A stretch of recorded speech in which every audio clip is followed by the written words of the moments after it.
안녕하세요. 부동산을 쉽게 다양하게 깊이 있게 분석하는 부동산의 비밀입니다. 6월달 청약 전쟁이 한판 벌어집니다. 공공분양과 민간분양 둘 다 물량이 많은데 나는 어떤 길로 가야 할까? 민간분양의 아파트 일반 분양 가격은 점점 높아지는 추세로 청약을 이거 하고 싶어도 망설여지게 되기도 합니다. 작정하고 분양가를 높이는 전략이 일단은 먹힌 걸로 보입니다. 둔촌주공, 그러니까 올림픽 파크 포레온을 시작으로 그동안 서울과 수도권의 주요 청약단지가 무슨 일을 가더라도 일단은 어떻게든 완판을 시키는 상황이 되면서 더 이상 분양가를 낮출 이유를 공급자들이 찾지 못하고 있습니다. 만약에 무슨 일을 가더라도 완판이 안 됐다면 이렇게 맘 놓고 분양가를 높이지는 못했을 텐데 하는 어떤 지난 아쉬움이 남기는 합니다. 이런 상황은 어쨌든 당분간 이어질 걸로 보입니다.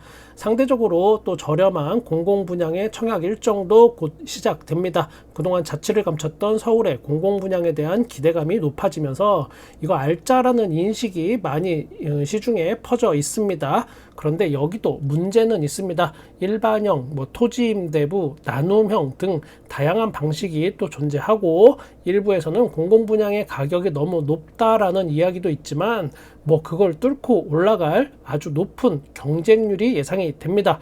결론적으로 민간분양은 결국 돈이 문제, 공공분양은 높은 경쟁률이 문제입니다. 전체적으로 한번 훑어보면 공공분양은 동작구에 있는 수방사 부지, 그리고 송파구에 있는 성동 구치소 부지, 그리고 또 강동구에 있는 고덕강일 3단지, 그리고 마곡 10-2, 마곡 택시 차고지 등등이 있습니다.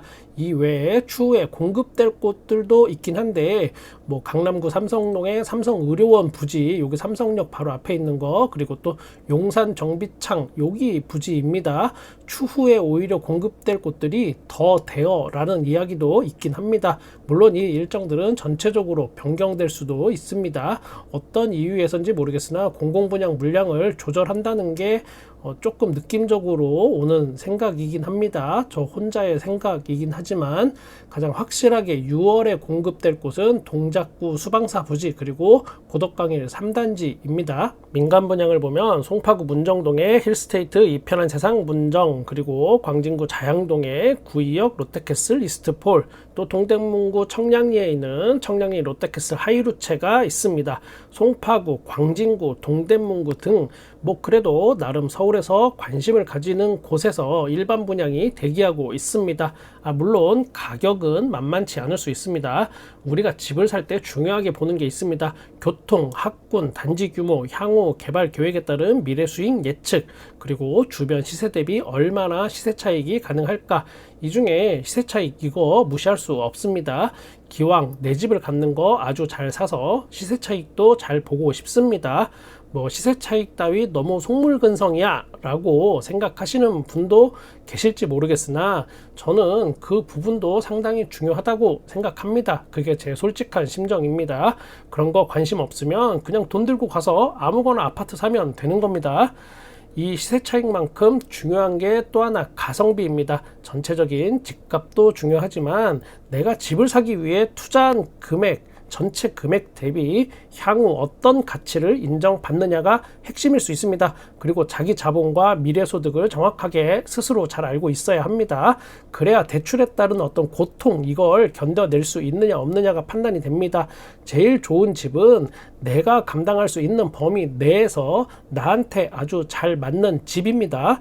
이걸 놓치는 순간 청약 영끌족이 되는 겁니다. 다들 영끌족을 막판에 아파트 매수한 사람에 한해서만 생각하는데 그렇지 않습니다. 실제 상황은 높은 시세 차익이 예상되지 않는 상황에서 나에게 맞지 않는 청약에 당첨되는 사람들도 해당이 됩니다. 민간 분양부터 알아보겠습니다. 힐스테이트 이편한 세상 문정, 송파구에 나오는 청약으로 아주 많은 관심을 가질 걸로 예상이 됩니다. 전용 면적 49에서 84제곱미터로 구성되어 있는 아파트고 총 1265세대 대단지 규모입니다. 이 중에 일반 분양 물량은 296세대입니다. 분양 물량은 전용 49가 177세대, 59가 68세대, 74가 51세대입니다. 전용 84제곱미터가 일반 분양 물량에 없어 보이는데 이게 조금 아쉽긴 합니다. 후분양 단지이기 때문에 입주 예정 시기가 24년 6월입니다. 이게 뭐 장점이 될 수도 있고 단점이 될 수도 있겠습니다. 장점이라면 빠른 입주입니다. 청약을 꺼리는 분들 중에 어떤 이유를 들어보면 그 중에 하나가 바로 청약하고 몇 년 후에 입주한다는 점입니다. 사전 청약도 마찬가지입니다. 입주하고 너무 오랜 기간을 기다린다, 이게 싫다, 이런 분들이 꽤 있습니다. 입주가 1년 정도 남은 상황이기 때문에 성격 급하신 분들한테는 여기가 좋은 기회가 될 수 있겠습니다. 단점을 꼽자면 일단 자금 일정이 굉장히 빡빡합니다. 잔금까지 기간이 1년이라는 이 이야기는 그만큼 자금 계획을 철저하게 짜야 한다는 이야기가 됩니다. 통장에 돈 쌓아놓고 계신 분들은 뭐 상관없겠지만 대부분의 내 자본이 전세 보증금이다 하시는 분들은 좀 더 주의를 해야겠습니다. 주변에 문정역 8호선, 계룡역 5호선, 뭐 경찰병원역 3호선이 있는 어떤 트리플 역세권이라고 홍보를 하겠지만 어느 역이든 이게 가깝다고 할 수는 없는 애매한 위치인 건 또 이것도 사실입니다. 이거는 보는 분들에 따라서 다양한 시선이 존재할 수 있겠습니다. 학구는 나쁘지 않은 편이라고 할 수 있겠습니다. 이 동네 학생들 공부 잘하는 것 같습니다. 제가 볼 때는 대치동까지 학원 보내기에도 크게 부담스럽지 않은 그런 위치입니다. 다음은 청량리 롯데캐슬 하이루체입니다. 여기가 예상보다 많이 늦어진 청약 단지이긴 합니다. 부동산이 한창 폭등할 시기에 그 당시 시장에 나돌던 예상 분양가가 상당히 매력적이었으나 여기도 뭐 말 못할 부침이 그동안 있었습니다. 내용을 알고 있지만 여기서 말하기는 조금 그렇고 아무튼 그렇습니다. 청량리 7구역으로 전용 39에서 84제곱미터로 구성되어 있는 아파트입니다. 총 761세대로 미들급 단지입니다. 대단지는 아닙니다. 이 중에 173세대가 일반 분양 물량으로 이번에 나옵니다. 51제곱미터가 68세대, 59가 A타입이 38, B타입이 67세대 요 정도 됩니다. 물량이 많지는 않습니다. 정확한 건 청약 공고가 나와야 알 수 있겠지만 조합원이 있는 아파트들은 좋은 층, 그러니까 로열층은 거의 없을 확률이 높습니다. 이 부분은 뭐 어느 곳이든 다 비슷합니다. 일반 분양자를 위해서 로열층을 남겨두지 않습니다. 이곳은 청량리역의 버프를 한껏 받은 위치이긴 합니다. 그동안 청량리역을 기점으로 해서 남쪽에 대부분 개발이 이루어졌다면 이제는 서서히 여기를 필두로 해서 청량리역 북쪽에 개발 시대가 오고 있긴 합니다. 위치상으로 보면 이문, 휴경, 뉴타운보다는 훨씬 좋습니다. 그러나 애석하게도 청량리 북쪽의 구역들이 진행이 빠르진 않습니다. 여기도 다 개발돼서 입주하려면 제가 국민연금과 주택연금으로 노후를 보내는 그 시절이 와야 할 것 같아요.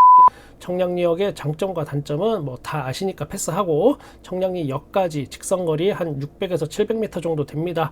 도보권으로 볼 수 있겠으나 사람마다 걸음걸이 속도가 다르니까 직접 확인해 보셔야겠습니다. 또 하나 6호선 고려대역이 700m 떨어진 곳에 있습니다. 이거 더블 역세권의 장점을 살릴 수 있을지도 제가 직접 말씀드리긴 그렇습니다. 어쨌든 장점은 있긴 합니다.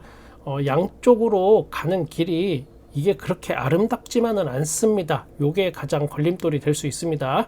학군을 보면 바로 옆에 사립초등학교인 삼육초등학교가 있습니다. 그 외에는 학군으로 높은 평가를 주기 애매합니다. 교육에 중점을 두시는 분이라면 이 부분 잘 체크해 보셔야겠습니다. 동대문구의 최대 아킬레스건이 바로 그거는 이번에는 광진구로 가봅니다. 잠실과 마주보고 있는 곳입니다. 구의역 롯데캐슬 이스트폴입니다. 제가 서울에 숨어있는 강자 딱 하나만 꼽으라면 바로 광진구 자양동 일대를 들겠습니다. 아니다. 하나 말고 한 10개 꼽으라면 뭐 이 동네 들어갑니다. 저도 도망칠 구멍을 만들어 놔야 하니까 한 개 아니고 10개로 수정하겠습니다. 여기는 총 1063세대의 대단지입니다. 그리고 2호선 구의역 초역세권입니다. 한강 다리만 건너면 바로 잠실입니다. 이번에 나오는 일반 분양 물량은 631세대로 74제곱미터, 84제곱미터, 뭐 그 외 기타 등등등 중대형 평형으로 구성이 되어 있습니다. 입주 시기는 25년 3월달이 예정입니다. 일부 세대에서 한강 조망권이 가능할 것으로 예상이 됩니다. 그리고 같은 단지 안에 5성급 호텔, 광진구청, 그리고 또 쇼핑 및 업무 시설이 있습니다. 일부에서 제기하는 문제 중에 구의역이 지하가 아니고 지상으로 다니는 지상철이기 때문에 소음이나 진동이 있을 수 있다라고 했습니다.